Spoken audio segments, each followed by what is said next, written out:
יוחאי הוא מנהל ותיק עם הרבה ניסיון. נכון, והוא גם מנהל יסודי ורציני ומסור. והוא אשף מול לקוחות עסקיים. אבל מה הקשר בין כל אלו לבין ראייה מערכתית? אני מציע שתחשוב שוב. האמת נכון. האמת היא שיוחאי מתבלט יותר בסביבה הקרובה אליו, הוא מומחה בפרטים הקטנים. הוא לא באמת מצטיין בראייה מערכתית. טוב, בוא ניתן לו 7. לא נעים לי ממנו, הוא כזה בן אדם מקסים. אני לגמרי מבין אותך, אבל חשוב מאוד להעלות רק שיקולים ענייניים להערכה. חבל שנקדם את יוחאי להפיק מקצועי שלא מתאים לו. טוב, בוא נמשיך.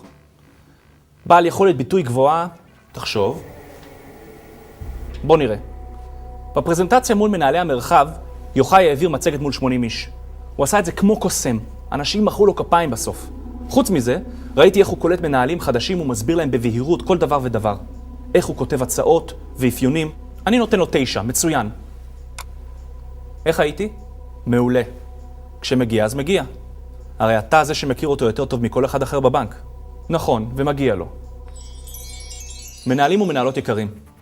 בכדי לעזור לנו לבצע את הערכה בצורה הטובה ביותר, הוכנסו שיפורים נוספים למערכת הערכה שאנחנו מכירים.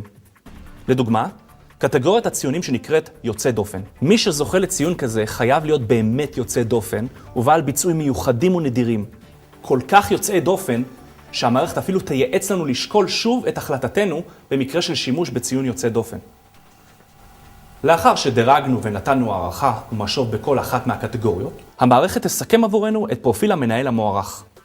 במידה וימצאו אי התאמות או היעדר שונות בהערכה, המערכת תתריע על כך. אני